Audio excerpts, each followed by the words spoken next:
All right, let's try this again, Berserkers. We're starting up the stream. Here we go. The stream is up. And is it loading? Okay, here we go. As you can see from the title, and as we can see here from the official Navy.mil press office press release website, the United States Navy optimizes basic military training program to 9 weeks. Starting, this came out December 11th. We're going to go ahead and read through this article here. Let me see if I can't minimize my head here a little bit so you guys can read this a little better. Great Lakes, Illinois. The U.S. Navy has announced an optimization of its basic military training program.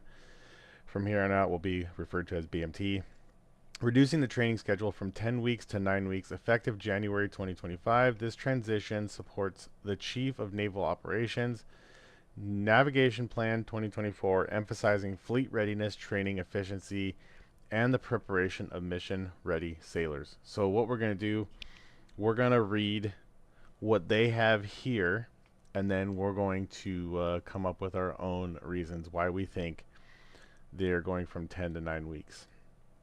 And just to say, well, we'll read this here first and then we'll talk about it. And this is a quote here, I'm guessing of the CNO. Our focus is on delivering a streamlined yet robust training experience that equips our sailors with the essential skills they need to succeed in the fleet, said Rear Admiral Craig Mattingly, Commander Naval Service Training Command. This change will help us achieve that, providing a rigorous curriculum that ensures readiness while enabling recruits to join their fleet faster. The revised BMT program reflects refinements to key training modules and a renewed emphasis on core competencies such as warrior toughness, which is one of the newer things they'd added, because I think before it was 8 weeks, and then they added the warrior toughness part of it, which I think made it 2 weeks longer.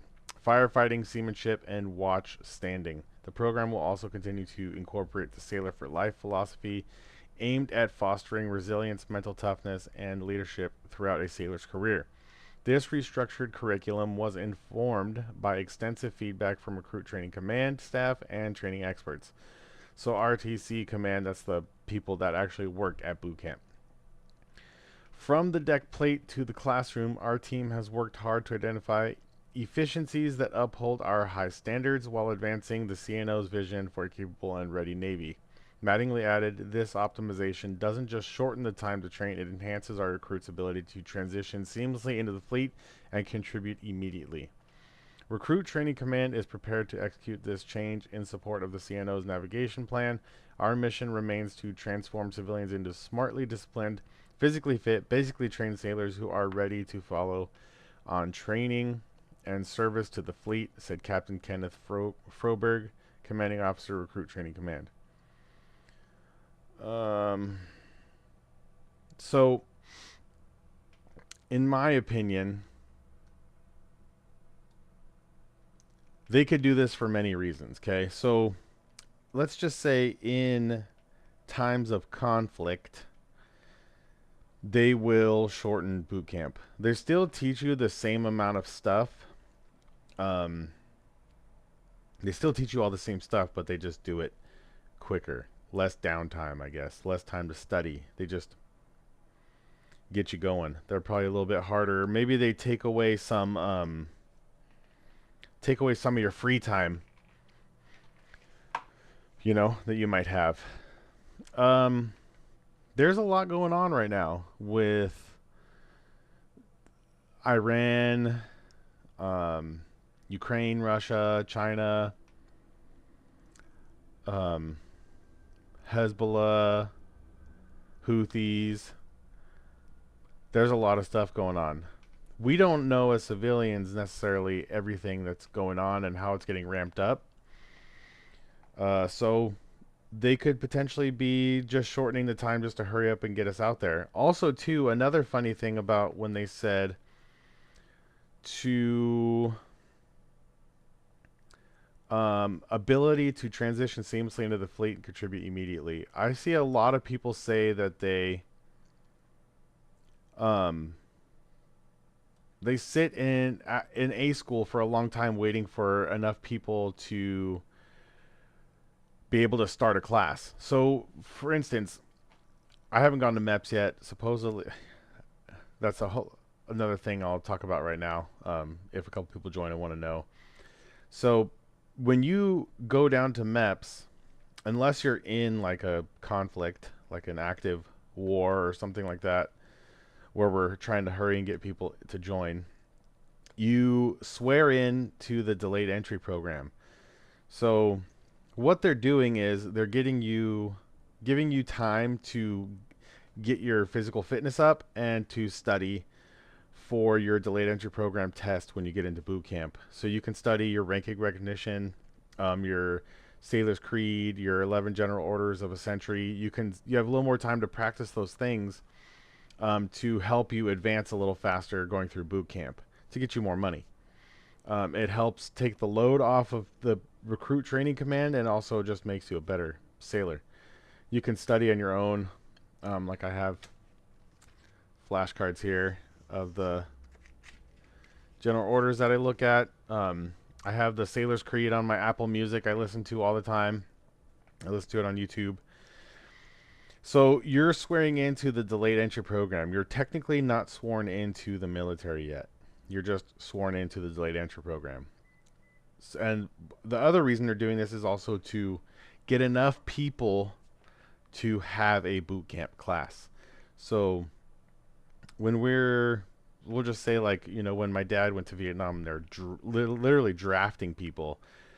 They have a lot of people. So when my dad went down to MEPS in 1969, he went through the whole same process that I'll go through, that everybody's gone through, except at the end when he took his oath, he went from there to boot camp. He didn't go back home like I'm going to do. So there's that. And then also, like I was saying, when people go to boot camp and they finish, maybe you're a part of a job that doesn't have a lot of people going into it. You might go from boot camp to your A school and just sit there and be a part of a cleaning crew for months before you actually go to a class, before they get enough people to justify starting a class. They're not going to start a class with just one or two people. I don't know what the minimum requirement is, but it's going to be more than one person for them to start a class. So I don't know how shortening boot camp is going to speed up things like that, where people are literally sitting in A school, just a glorified janitor waiting to start their class, how that's going to help it. It more seems like they want to have more people on standby just in case. That's my theory. If you guys have any theories on that, let me know down in the comments. I haven't really found anything else on it besides this, but I mean, this is official. I asked my recruiter about it. He didn't even know. Let's see. So arriving after Jan 6, 2025 will enroll in 9-week boot camp as part of training group 14. TG 14 will graduate March 13th. So also, as far as my progress is going, my recruiter said that December 19th is the last day of I'm actually waiting for him to call me right now. The last day of processing is December 19th. Today is the 16th. So if they don't call tomorrow, let's pull this up here. You guys can see that, right? Or no? Oh, my thing. Hold on. You guys can see that now. So today is the 16th. If they don't, and I want to ask him, if they don't tell him, hey, because we're waiting on my QC. So my packet is done. Everything's done. We're waiting for quality control to say everything's done. If they call him today and say, hey, everything's done, he's going to say, can my recruit go to MEPS tomorrow or Wednesday. I have to ask him, are they, the last day of processing is the 19th. Can I go the 18th and 19th? Because it's a 2-day process. So he said the first day we go and take the test, the ASVAB, and the second day we do all the medical stuff. So, you know, and then obviously the second day you pick your job and all that stuff too. So I want to ask him if they tell us tomorrow everything's good, because he hasn't told me anything today. He said he's in a meeting and he'd call me back. If they tell us tomorrow, can I go Wednesday and Thursday? When they say the last day is the 19th, can I go Thursday and Friday, or are they out of the office that day? I don't understand. So hopefully, he'll hit me back up on that and let me know.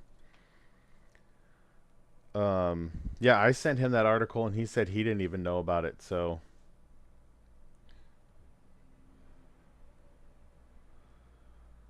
there's their first time right there in boot camp. This is graduation. So see, look at that. The last graduation day is December 19th. And then the next graduation day is January 9th. So there's people still in boot camp during Christmas and stuff. They don't go home. They're there for Christmas. And then the next graduation is January 9th. I wonder if January 9th is when the next processing day is. We'll have to find out. Oh, and you can have 3 guests. I didn't know that. This day you can have 4 guests. Wait. You can only have 3 guests? I don't know what that means. Is that how many guests they're going to have at graduation, or how many you can have per sailor that's graduating? I don't know. So, yeah.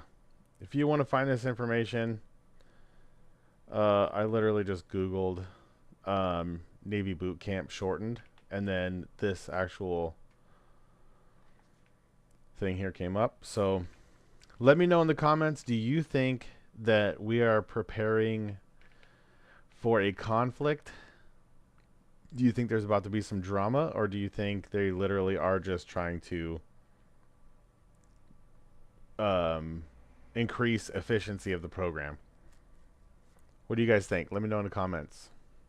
And then, yeah, if I find anything out from my recruiter, I'll make another quick video to update. Peace.